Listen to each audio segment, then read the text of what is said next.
So here's another day in the life of an AI entrepreneur. Yesterday, I actually took some time to business plan. It's always a balance between working in the business operationally day to day, but working on the business where you want to think about, am I going in the right direction? Do I need to make any course corrections? And just look at the bigger picture. It became clear to me that I was veering off course in a couple of ways. It reminded me of this idea of when something's working, the last thing you want to do is stop doing it. And it's easier said than done because we're genetically wired to always want to try new things because we get that hit of dopamine. It's fun. So shiny object syndrome is very real. And especially if you're an entrepreneur, more of a creative type where you just feel compelled to build things, try things, experiment. But most of the time, that's not the answer. The answer in most cases is to do more of what already works because it's tried, tested, and proven. When I was selling real estate, I had a very formulaic approach where I would sit at open houses, and when people would come through and I would greet them, I would say the same thing in the same order.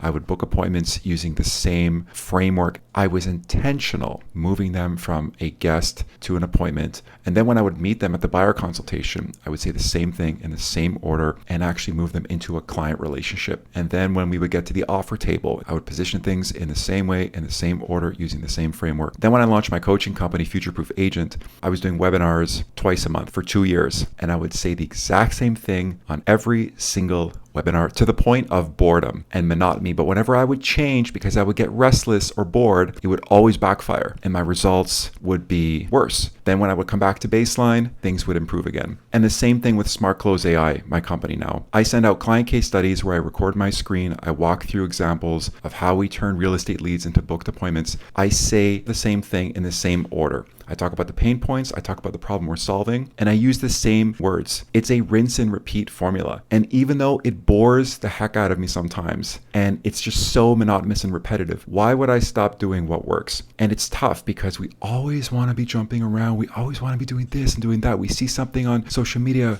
we hear about this new trend, and we get pulled in this direction and that direction. 9 times out of 10, it's going to create problems in the business when we deviate from the baseline. So I really took some time yesterday to think about what is signal and what is noise. In other words, what is working that I need to not only continue doing, but double down on, and what is actually veering me off course, taking me away from my goals, creating an assembly line, then your marketing process, your sales process, your onboarding, your client delivery, your customer service. Experimentation has its place if you're innovating, if you're creating a new category, but with that comes huge associated risk. I hope that helps some of you out there.